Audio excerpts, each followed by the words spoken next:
Welcome to the Misophonia podcast. This is season 6, episode 3. My name's Adil Ahmad, and I have Misophonia. This week, I'm talking with Grace, a college student majoring in neuroscience, hoping to make an impact on misophonia in the future.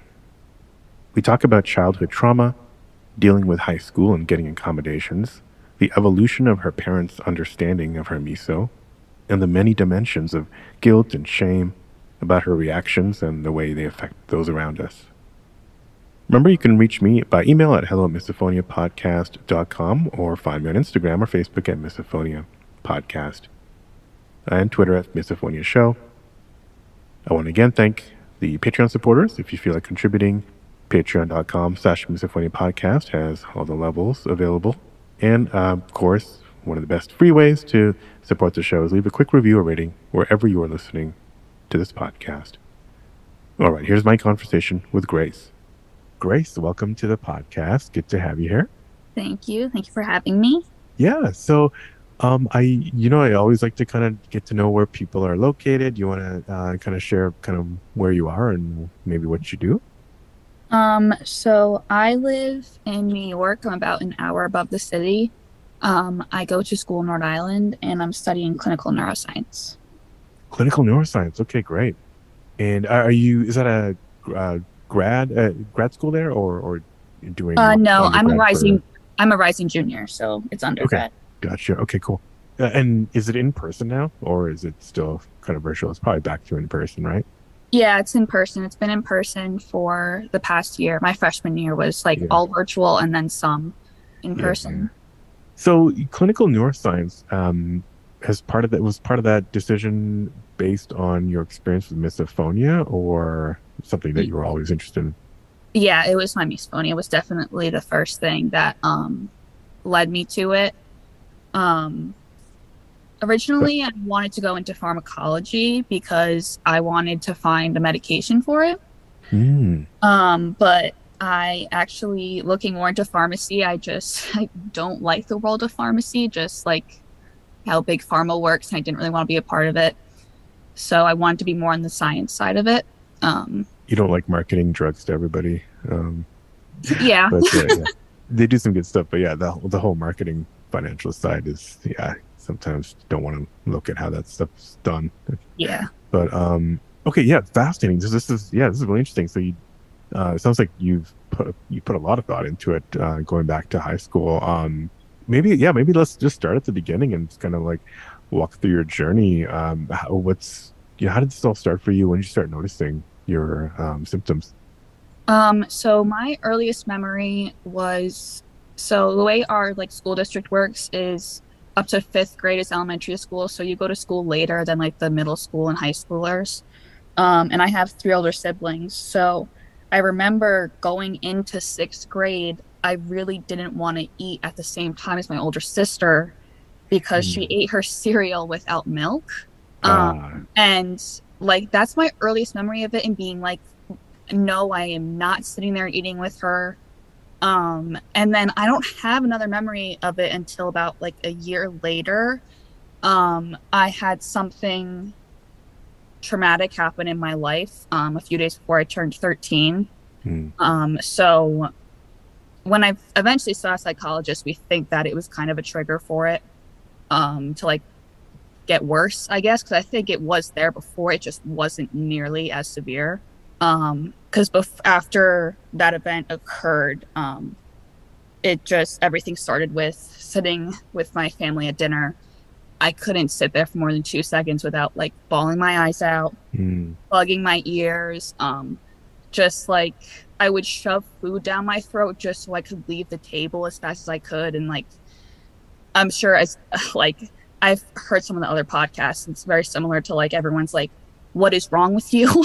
kind of no one knows what's going on. My family's why can't you just deal with it? Yeah.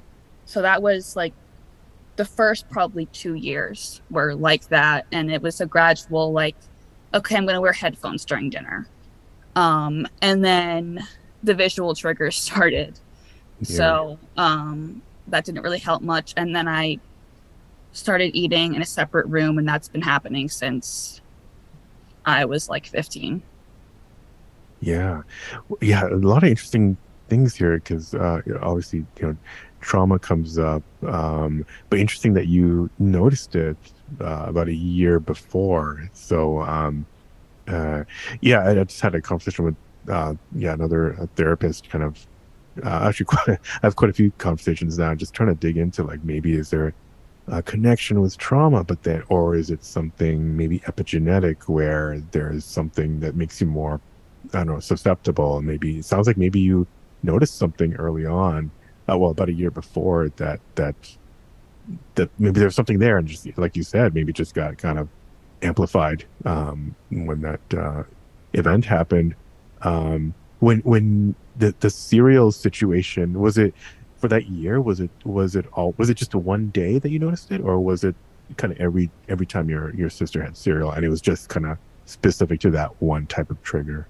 It was I just like don't have, and I'm not sure if it's like my brain blocking it Blocking out. it out, I yeah. just don't have memory of it. I do think that I scheduled myself like around like I would have breakfast a separate time as her. Okay, I remember specifically saying to my mom, like, no, I am not eating at the same time as her. yeah. And for that, but you didn't notice, well, you don't remember any other types of triggers for that year until the event happened. No, Okay, it's okay. weird. It's really just the cereal. Yeah, interesting. Okay. Well, yeah, good data point for someone to maybe think about.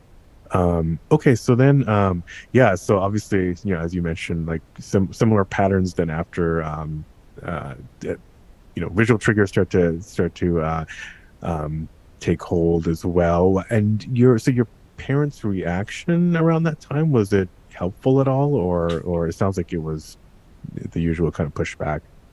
It was the usual kind of pushback. It was just Was it getting it into was kind of mocking too? I mean, you had a lot of siblings, so I'm imagining quite a lot of different older siblings, maybe yeah, they're all some. older, so it wasn't as much of like the chewing in your face, like Yeah, on right. purpose kind of thing. Yeah, yeah. But it was more of like it was just kind of like what the hell is wrong with you kind of Mm, thing. And I don't know. I just have this theory about older siblings that they just don't like to acknowledge that a younger sibling has like maybe something worse than them. yeah, yeah. So I think that's what it was. It was just like kind of like a your life isn't that hard, stop kind of thing. Right. You're right, especially the quote, I don't want quote unquote baby of the family Yes. traditionally gets a little bit more. Well, they either I guess they either get ignored or they get just babied, or Yeah. just get So, but I can see, yeah, when you're the older sibling, you come up thinking, hey, you're just a, a more pampered version of me. Right. So, like, what could your problem be? Yeah, I mean, not something we want to hear either way. At least you weren't getting teased and bullied, or maybe you were. I don't know. No, it was just I think it was just frustration from Yeah, everyone because it was just a no like we had no idea what was going on, and so that was the hardest part of it, like those first couple years where it's like my parents are just frustrated because they're like, what is happening with my daughter that she can't sit at the dinner table yeah. or Did like you? be breathed around? Because I also I Mm, had I think it was on one of your podcasts I had heard that like dads are usually the first trigger. mm-hmm. And that was the same for me. Um my dad is I don't know if necessarily the first, but like definitely the worst. Right. Just like any noise he makes. So, and that supersede or that oh, even more so than your sister's cereal eating. Yes. Okay. Because my sisters, it's like I do have some like certain triggers with them. Like, for example, one of them when she clears her throat, like that's a trigger for me. Yeah. But my dad, it's like literally anything he does. Everything. Yeah. Yeah. Yeah. Yeah. And it's horrible because I obviously I love my dad very much and I don't hate him at all. It's just like there's this little monster in your head saying like, no, you do hate him because he's breathing. Right. No, I think we all understand that. Yeah, that the multiple voices Yeah. in our heads. Although I don't want to call it multiple voices because some they don't have some alarms with psychologists. But yeah, we totally get what you feel. And just to get for the record, like any any other family members exhibit any misophonia as well? It sounds like no, right? Like you're really the only one. Usually in Not a big immediate group. family. Okay, gotcha. No, but there is a cousin of mine who I have been told did have experiences when she was younger, but not nearly as severe. Ah, okay. Did you had them earlier before you even realized what it was, or before you even told She's them? like she's my dad's cousin, Mhm. so she's older than I am. Ah, So okay, gotcha. Yeah, like I had been told this by another family member. Like I've never spoken to her directly about it. yeah. I see. So I'm Okay. not sure if her I had just heard from like secondhand. Gotcha. So then, yeah, things are proliferating. Yeah, you're not eating it. So at school then, was it starting to seep into your school? I mean, it sounds like you're quite doing well, so it probably didn't affect your grades too much, but I'm curious kind of how it started to affect your school life, maybe friends. Um, it was definitely a rough time. Mm, For the first year or two, I would say, because I didn't tell anyone in middle school, I don't think. Like I didn't tell anyone at the school. yeah. I my the first time I told friends, I remember I was having a sleepover with two of them and they were eating pretzels and I just broke down. Like I like had Yeah. my head between my knees. Like I was just like, and they were like, what is happening? And I kind of like, Yeah. it took me a few minutes to finally get it out and explain to them because I was so afraid of telling people because it's like, people are just going to think I'm crazy and like Mhm. think that this isn't a real thing because I had never heard of it. So I didn't know what was happening. So eventually when I found out the name, I'm like, people aren't even going to believe this anyway because nobody knows what it is. So that's gonna be my next question then is like when did how did you realize it had a name? Because that's not that long ago. So I'm sure the New York Times article may have come out by then. Um, I think I think my sister and my mom had done Little some Googling. research and I think Yeah. my mom had told me Hmm. that like this had a name and she's like I think you have this. So I kind of was a self-diagnosis. Um, and then I went to a psychologist my freshman year of high school, which I was horrified to go to. Like I had the mental health stigma in my head of like I'm not crazy, I'm fine. Yeah. So I didn't want to see a psychologist, but when I did, she did confirm. So Um, she knew about it, or she was just she like, did, okay, or he, which right? she was the only person, her and my current psychiatrist, I think were the only people, like mental health professionals I had spoken to who Mm, knew about it before um, I had like been a patient of theirs. gotcha. Okay. And all right. So okay, so you knew what it was. Yeah. So how did they were they able to help at all? Um, So we did like the basic coping mechanisms. I think I didn't practice them as much as I should have. But like the saying the alphabet backwards, she told me to memorize like I had like a favorite episode of Teen Wolf and just like going through the events of the episode, Mm. trying to memorize like the entire like 40 minutes of it. Um, This is not during a trigger. This is something an exercise to do. well, so Or I it is like during a trigger. it was supposed to be during a trigger Okay. I and you are like with coping mechanisms you are supposed to practice like without the trigger and then apply it during a trigger and I don't think I practiced them enough because it just didn't Hmm. really work well for me. um and I think I got to a point I saw her for like on and off for a few years. Um and I think I just got to a point where I was like I don't feel like this is helping me anymore. Mm. And I had a time period where I went through like a dark time period of like, wow, nothing can help this. Like, Mm, yeah. because there's just no like specialty for it or medication specifically for it. So I had a time period where we were trying to find different people, and it was very frustrating because I would be going to these people and they would be like I would have to teach them what it is. Yeah, Like, how yeah. can you help me if I have to teach you what it is? And then I found my current psychiatrist, and I've been with her since I was 17. Oh, okay.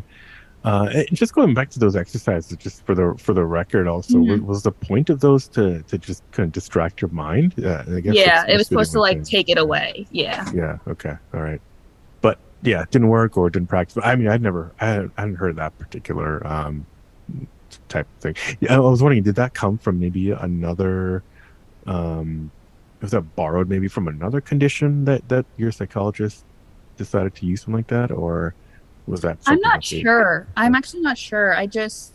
I think I was frustrated with them because it was like she would tell me to use them during school. Like, say if someone was chewing gum during class and I needed to not pay attention to it. I'm like, the point is that I need to pay attention in class. So, Right. like, I don't Yeah. want to be distracting myself from class because then what's Yeah. the point? Like, either way, I'm Yeah. being distracted from what's actually happening. Gotcha. Right. Okay. Yeah, interesting. Okay, well, so yeah, not to dwell on that too much then, but you eventually, yeah, it sounds like you found somebody when you were 17. Yes. You muddled through somehow, it seems like, school and whatnot. Um, yeah, what was your current psychologist ask you to do? Or, So I was actually prescribed antidepressants when I started with her.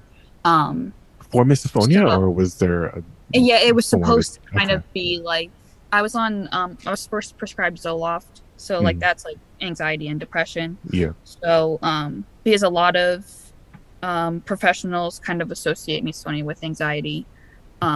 So that was supposed to like combat it a little bit.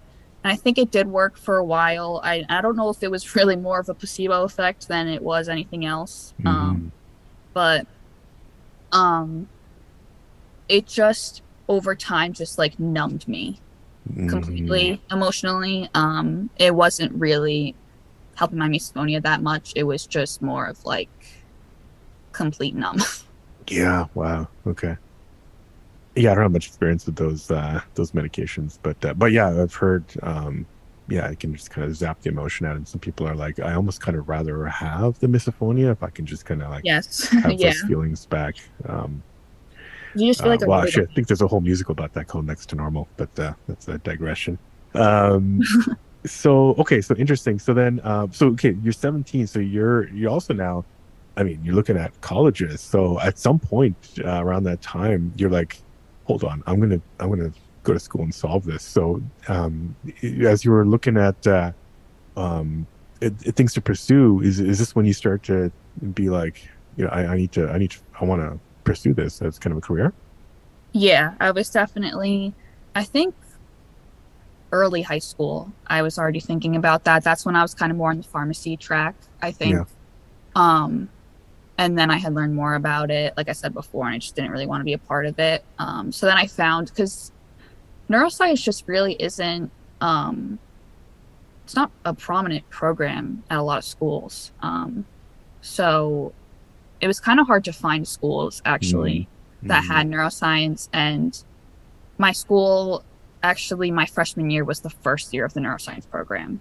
Ah. So I Has it had traditionally since then. been something you get into in grad school? Like, do you usually start off as science and then it's usually a grad thing? Yes, I Or think so okay, because their grad program was already yeah, established. yeah, yeah. That happens sometimes with like new programs. I think they always start off as like, even in engineering, they start off as kind of a grad program, and then if it's popular enough, then they make a whole Right. thing out of it. So.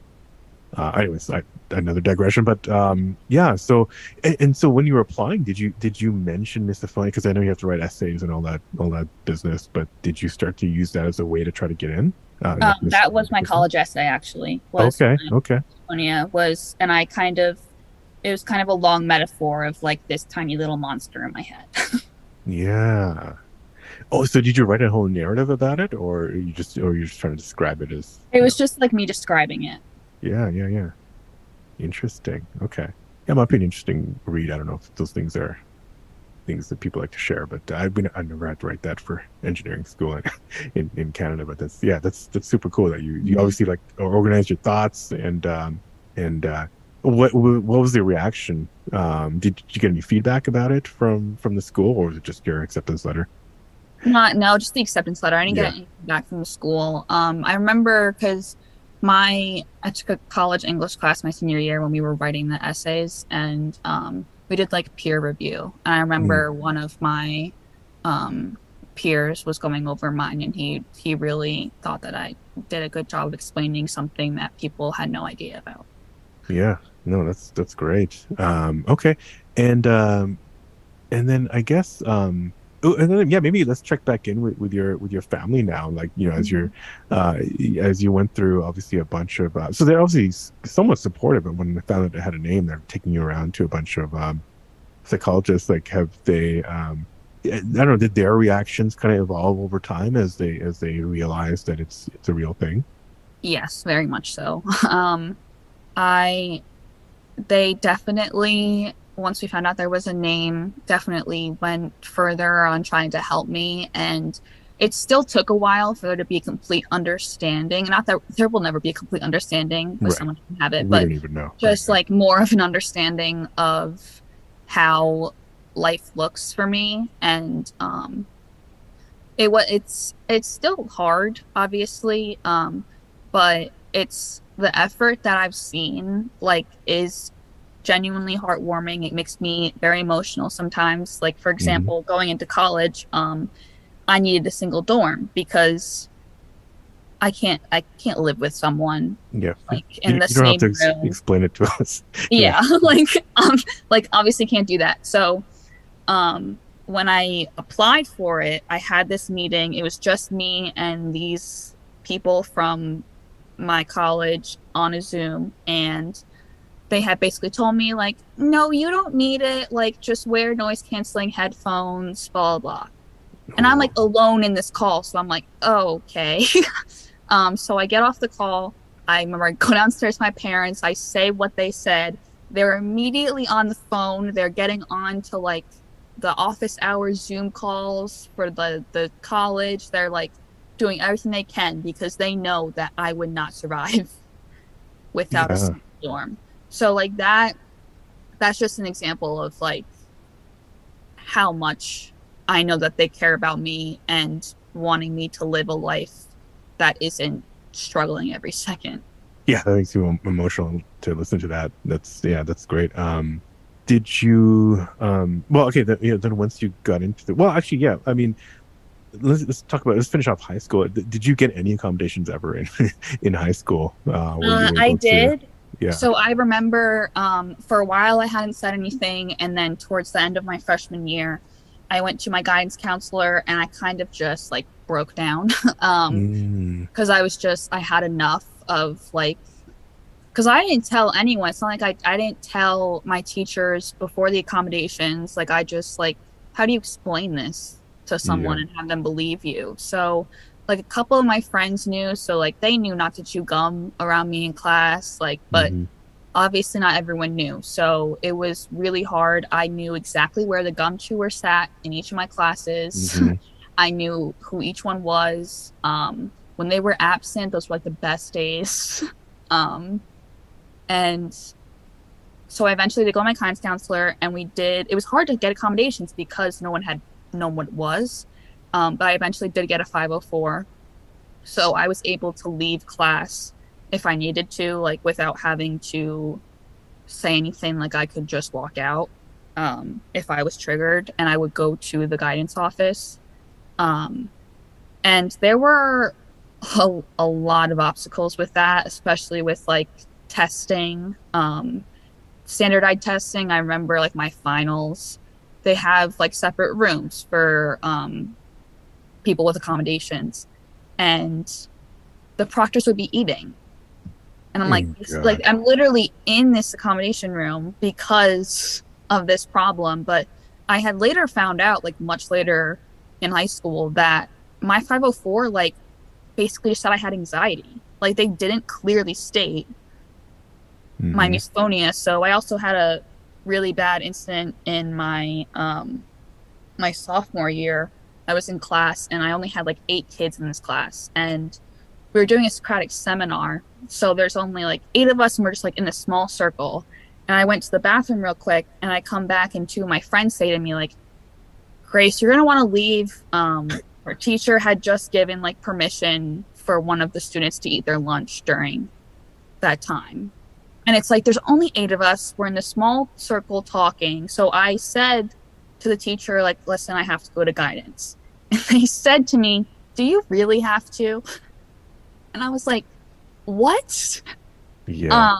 So I did, like, I left, like, in a rage. I was, like, so done. I went home. I told my mom. Yeah. My mom went off on all of my teachers, like, sent this 5-paragraph email to all of them and was like, I don't understand why you can't accommodate my daughter. And she compared it. I thought this was a really good comparison. She compared it to an allergy. Like, if a child had a nut allergy in your class, you wouldn't let someone have something with nuts.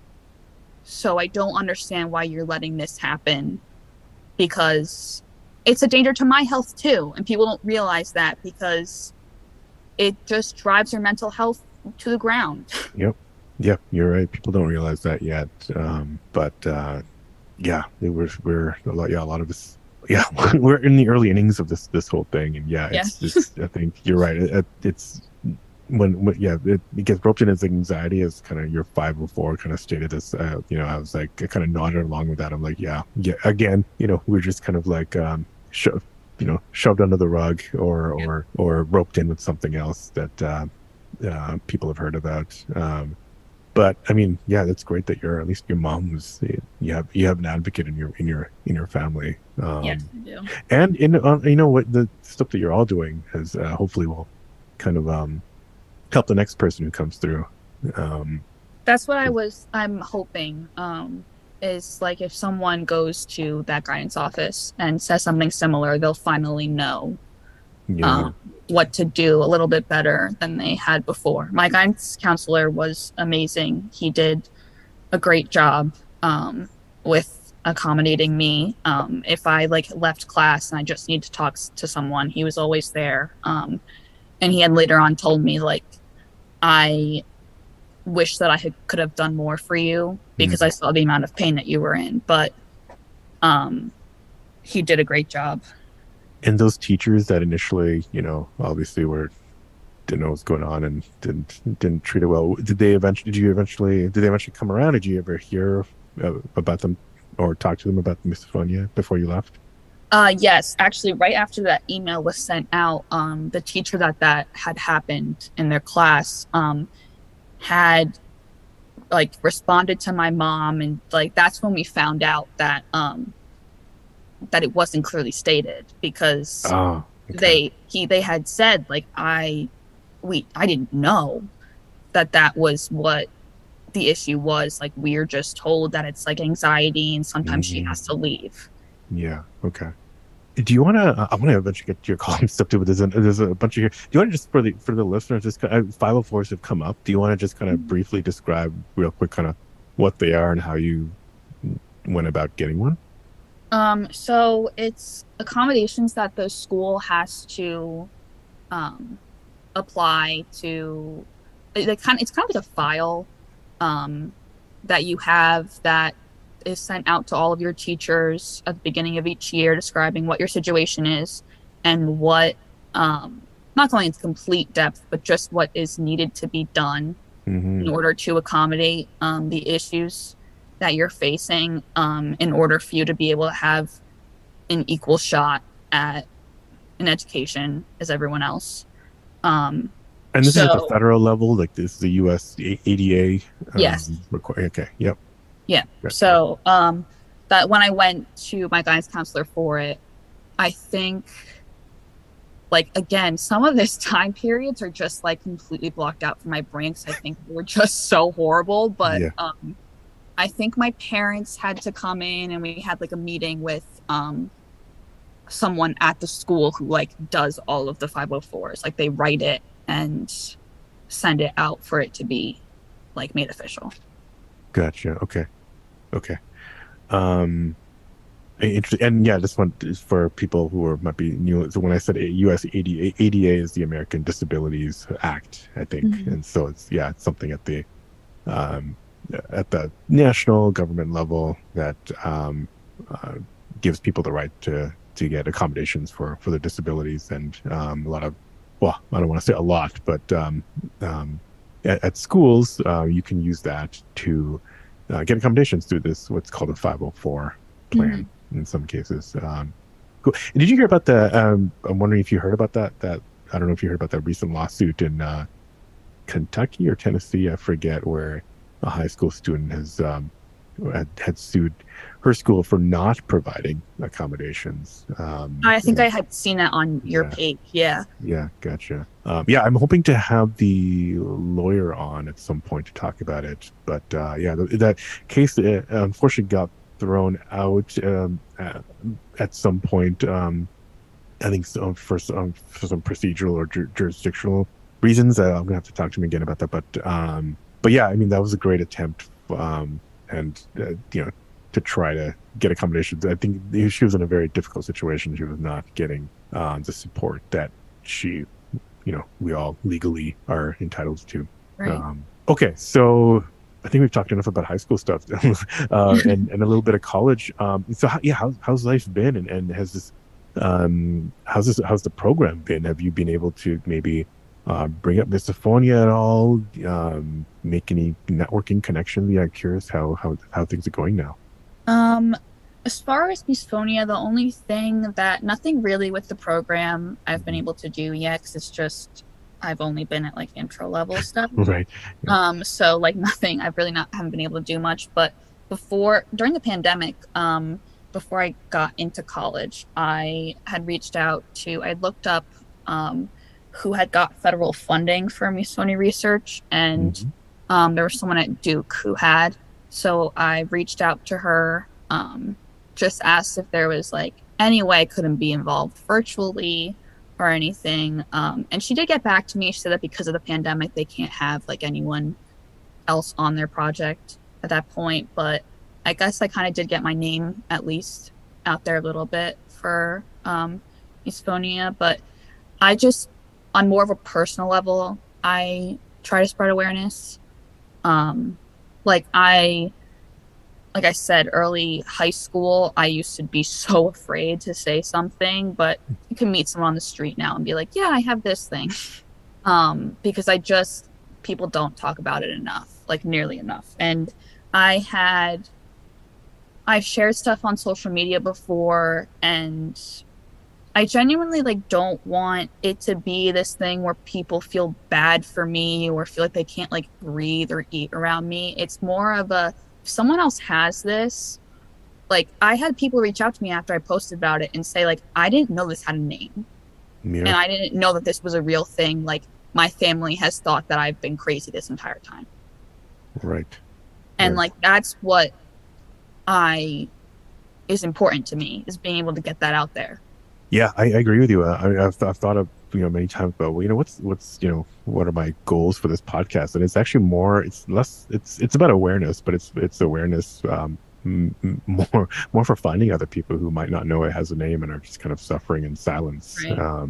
Yeah, because I think just knowing, sometimes when you're in a trigger in a situation, like sometimes just knowing that other people have it, or that you can kind of reach out to someone via text is can make a big difference. Right. And yeah, that's great. And at your school, have you, I don't know if you heard, like a past guest, Natalie, shout out to Natalie, started a group at UCLA when she was a student there, Misophonia support group. Have you thought about maybe doing something like that at where you go to school? That's a great idea, actually. I hadn't really thought about that because I think in my head I've always been like, it's so rare, but it's not. Yeah, I mean, she only had, I Just think, a few people, people. but I think people came because they heard about it, because it was basically, every university has like student, like chess club or whatever kind of Right. student groups, and there's always a directory, and then there's maybe a day when they all kind of like have booths or whatever, and so that those are kind of opportunities that you can kind of like get the name out there, Right. and so yeah, that'd be an interesting idea Mhm. to try out. Yeah, no, it's very cool. And And so you are now, I guess, more open about it. Have you met, sounds like you have met more people that have misophonia, including strangers, I assume. And so have you building a little network of misophones locally? It's just like not really not that many people actually. It's Yeah, just yeah. more of people that I like went to high school with who, when Mm-hmm. I posted after, had reached out to me and were like, Mm, or people, there are people that were younger than me who were still in high school. Um, yeah. and I, At the high school that you went to. yes, Yeah, and I like made it clear to them, like, listen, someone knows about this at our high yeah, school, like, because I went through it and you can yeah, get the yeah. help that I got. Yeah, that's great. That's powerful. Yeah, because you didn't have that. So I mean, just have No. imagine someone had reached down to you and helped you out. That would have been a Yeah. huge. So that's yeah, that's a huge impact. Yeah, so I guess I mean, and so your coping mechanisms then, now that you're you're in college there, is it still kind of the typical um, you know, getting out of situations or wearing earphones, or is there anything I assume you're not still reciting the alphabet backwards. What are some of the things that you have been effective for you? I'm a very flight person. I Oh yeah, definitely walk away yeah, most of yeah, the yeah. time. When it comes to like lectures and stuff like that, Mm. that's when I have a hard time. Are you a front of the room or back of the room person, I'm a back of the room person. In high school, I or was a front of the near room the door person. person? I'm like I've been back of the room. Um, and I don't even really know that's related to my misophonia. I think that's just like Hmm. my preferred spot. But in high school, I was front of the room because of my misophonia. I don't want to see anything. Yeah, yeah, yeah. Um, but I think it also helps be in the back of the room in college because like I could like still pay attention to what's going on in class, but there's so many little distractions, like someone playing solitaire in front of me, and I can focus on that instead of someone Mm, chatting. And not that it blocks it out at all, but like it just, I think high school is such a small, yeah, contained area that you feel trapped. And right, college, I know, like, I think also knowing that I could walk out anytime and nobody would care. And right. it's also Yeah, like kind of comforting, yep. that I have that freedom and no one would ask anything. No one would judge me for it. No, no one's taking attendance. You can Yeah, go outside, get some fresh air anytime you want. right. Yeah, very cool. Have you thought about kind of like you're in college. Are you looking at kind of like following the research that's happening? I'm sure you're familiar with the Dr. Kumar studies and what his group is doing. Are you thinking about what you would want to study or what you would want to research? So I actually did, I took um, a research articles class, um, 2 semesters ago, and we had our final presentation. We had to pick an article, and I actually chose that article um, about the mirror neurons. Yeah, yeah, the motor And basis. Yeah, yes, and not that I like. I'll be completely honest with you. It's so beyond my understanding still. Um, I it's very interesting to me though, and it's amazing to hear that there's something like a step being made. Because before that it was like no one knows anything. well, there Um, wasn't a lot of interest. Did you yeah. hear the Merced Irfanian interview that I did? Because she was one of the lead authors on that paper. Oh no, I didn't. Oh yeah, you should listen to that. And actually, if you want me to connect you with that group, I can do that maybe by email or something later. But yeah, I had Merced Irfanian on the show sometime last year, right after that paper came out. So Mhm. yeah, it's a good like hour and a half getting into it. Kind of, and not getting too into the weeds, but she explained it really well and talked about like some future directions. Which so it was a fascinating episode. You should definitely, I think, listen to. Yeah, I will definitely listen to it. Cool. Okay. Yeah. So you did that a summary of that paper. Yeah. Well, yeah. Did you get any ideas from that you of things that maybe resonated with you that you wanna see studied further? So I actually I've had a little bit of a like major crisis in the past Mm-hmm. few months. Mm-hmm. Just like I took very, very difficult classes that I was like, I Hmm. don't know if this can be for me, but it's so frustrating because I want to make an impact Yeah. so badly. Um, so I kind of strayed further from the idea of research, and I'm more looking towards because I wanted to go to med school, but Hmm. I also realized that might not be for me. I'm looking more towards PA school now. Hmm. Because I really enjoy like direct patient contact. Like I really do enjoy that aspect of things. And I think research is just too behind the scenes for me. Right. Um, but I think it's going to be more for me, more of following it closely and me being able to understand Yeah. the research more than it will be more of me being involved in it, which was like a really hard thing for me to kind of get used to, I guess, just the idea of me not being directly involved because I just don't think I would enjoy it. Um, but I do want to have that impact. So it is kind of frustrating, but I just don't think that the research would be for me. Yeah, Um, hey, I think it's early days. I think there's many yeah. ways to help. And so yeah, I think just the fact that you're kind of thinking about it and we're kind of revising your plan, I think and it's not like you're young. It's not like what you do next year or 2 years is going to be you're going to be stuck doing that forever. You're going to meet Yeah. new people. You're going to be exposed to new ideas, and there'll be new research coming out. So yeah, well, I wouldn't. Worry too much about that. And I know you're going to make a big impact, whatever you do. So, yeah, that's awesome. So yeah, well, whatever you do, I hope you at least to stay in the Misophonia track, Yeah, um, I definitely will. if I possible. definitely But will. Yeah. whatever you want to do on that. Cool. Okay. And oh yeah, we're getting closer to an hour ish. Um, yeah, we talked about some of your coping mechanisms. I guess. Well, how has well, I guess how's the did we talk about how the you call we talked about high school, but how's the Mhm. college been for accommodations? We talked a little bit obviously about lectures. You can run out of there whenever you want. Yeah. But have you needed any accommodations for like midterms or exams, things like that? I so because my freshman year was all online, like I didn't really Oh need yeah. any accommodations. So this past year was kind of me getting into the hang of things, like just trying to figure out like what accommodations I might need. I found that I didn't really need many, but there was like one exam I remember I was in a lecture hall and it was that time of year where everyone's sniffling. And I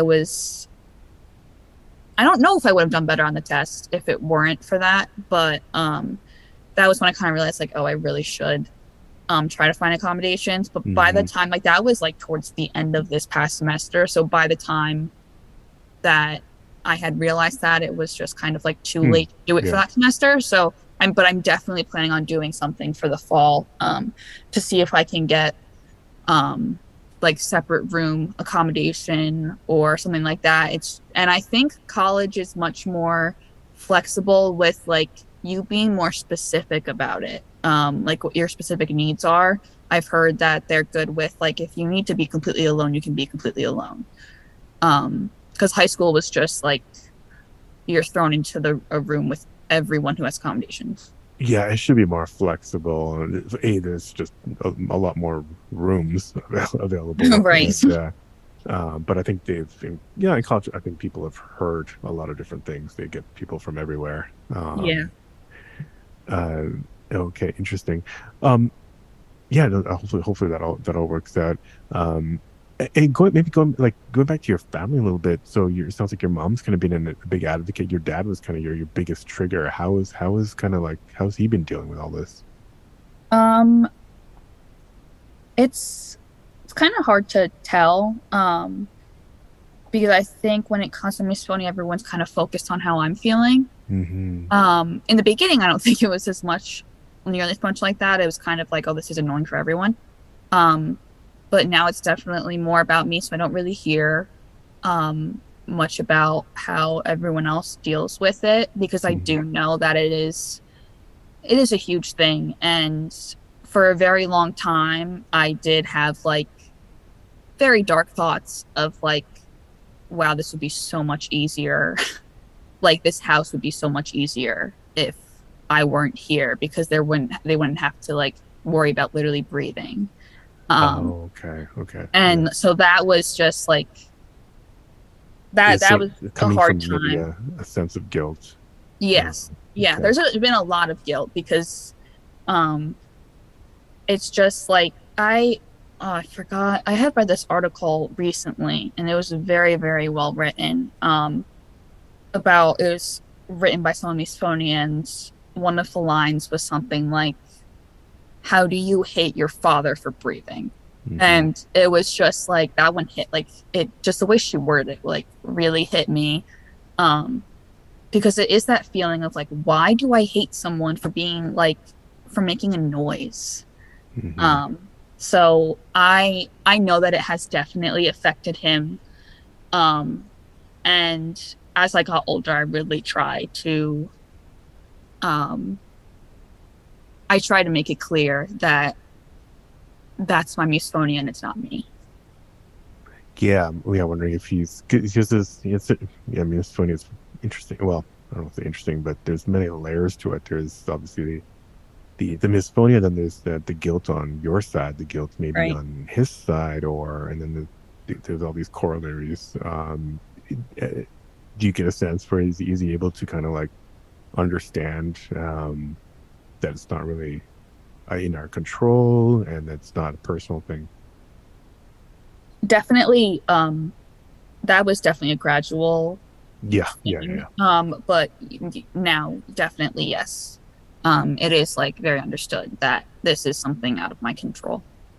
yeah, yeah, yeah. No, very cool. Yeah, well, Grace, yeah, I don't this yeah, this is super interesting. I like I said, I am it's exciting that you're pursuing this, and I hope more people pursue this who enter the field of neuroscience or anything neuroscience adjacent.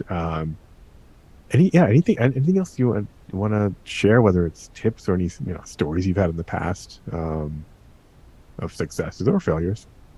Um, One success that I think I wanted to Hmm. share was at the end of high school, I was given an award from my county. It was like the Youth Spirit of Success, and it's awarded to kids who are able to excel in school while facing a medical or physical difficulty.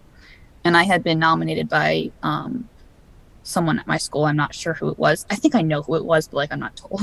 um, Mm, and so that was a huge thing for me because looking back on high school, like it was hell.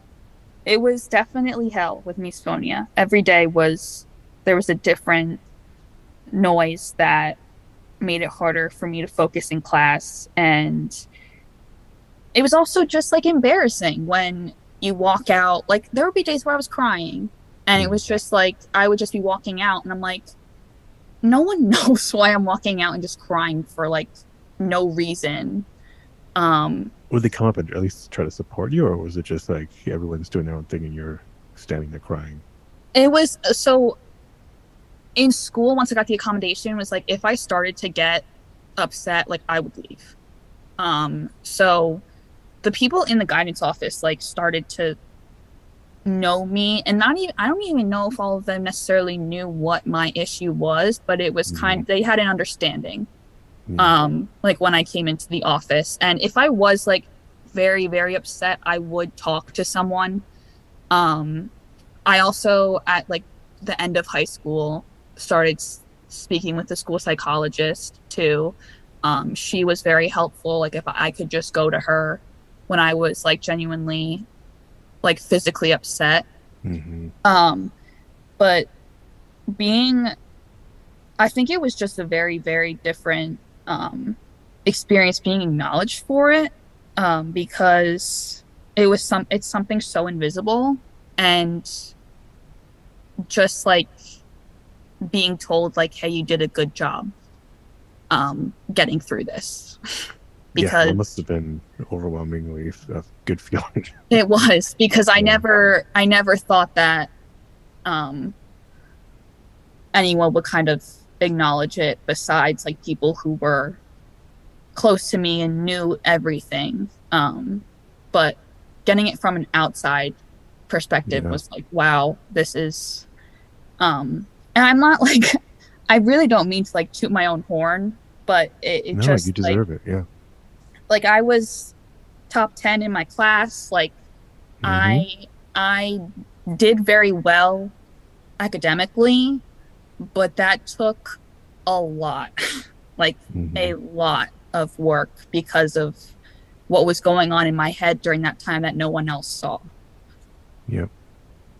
Yeah. People don't see what what this does and how we deal with it. That's great that you were and well deserved acknowledgement. Did that award mention misophonia, or was it just in general? No, it What was was kind just of, a yeah, general because like other kids from other school districts also received it, so it was just kind of like who won it and what school they yeah, were yeah, at. But um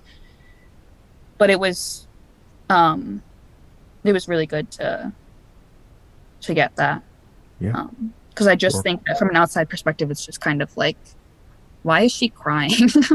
yeah, yeah. And even like that was And another then there's huge a lot part. of that is that did you? I mean, part of what comes with that is on top of the guilt is like maybe some shame, because Yes. do you want to maybe briefly talk about that? I wanted to end on a positive note, but yeah, I think it's good to at least talk about this stuff too. Yeah, I there's a lot of like school there was shame just because like it is embarrassing for like obviously especially people don't know because it's like they could assume anything. But I remember also like going out to eat, the amount of shame I had there because for a few years I would wear headphones, but it's like I would still cry like in Hmm. restaurants, like I would get very upset Hmm. and also like wearing the headphones, um sometimes when a waiter or waitress would come up I wouldn't hear them or like I Yeah. thought from an outsider's perspective I just looked like this like annoying teenage girl who was like Right. ignoring everyone, but in reality like I just didn't want to hear anything. Yeah. So like that was definitely that carried a lot of shame. And even like I was raised Catholic and going to church too was just because it's just so quiet Yeah. that you hear everything. And I remember there was this one Easter mass a few years ago where there was a family sitting in front of us and their like toddler was eating Cheerios. And Hmm. I I sat through like the entire hour. I was bawling my eyes out the entire time, but I sat there. And like that was it's like I shouldn't have to sit there and struggle through it, but it also was like a certain amount of pride that I was able to do it, but still shame because I was like sitting in a church bawling my eyes out in an Easter mass. Yeah. The layers of misophonia feelings all at once. That's Yes. that scene just kind of sums up misophonia to us. Yes. Wow. Well, I'm sorry you had to deal with that, but yeah, it's quite a complex situation. Yes. Um, yeah, well, yeah, and obviously being raised Catholic, and guilt is kind of a pillar of Catholicism Yes. from what I hear. Super interesting. I'm sure a lot of people will relate to that and everything we've heard. Maybe not as much on the research side, which is exciting. I think hopefully you could kind of trailblaze a little bit. Yeah. And I'd love to maybe connect you with some other neuroscientists that I know that are currently in the field. Yeah, but yeah, this is great. Any last words that you want to share before we sign off? I guess just in general, like especially if you're young and experiencing this, like I promise it gets better because I think I for a very long time thought there's literally no way it's going to get better, but it does. And I think especially with the awareness that we're spreading, I think it will definitely get better. Yeah, that's an important message that I want to share, and people who come on want to share is that it could seem hopeless, especially as the number of triggers really increases. Right. Yeah, it could seem like if you draw the line, it could seem like, oh my gosh, I'm going to get overwhelmed by the time I'm X age. Yeah. But yeah, it gets better for various reasons. You at some point you'll find people who can kind of be allies and support you, and or you're older, you have more agency like in Mhm. college to kind of like move around, and or later when you can, have your own place. Mhm. So there's no cure. There probably won't be one for a while, but Mhm. I think, you'll hopefully get a sense of control back. Important message to share. Well, yeah, Grace, thanks again for coming on. Thank you for having me. Thank you again, Grace, for coming on to help raise awareness, sharing your story, and I wish you the best in trying to solve this condition. If you like this episode, don't forget to leave a quick review or rating by hitting the 5 stars wherever you listen to this show. You can hit me up by email at hello@misophoniapodcast.com or go to the website misophoniapodcast.com. It's even easier to send a message on Instagram or Facebook at Misophonia Podcast, or a DM on Twitter at Misophonia Show. Support the show by visiting the Patreon at patreon.com/Misophonia Podcast. Theme music, as always, is by Moby. And until next week, wishing you peace and quiet.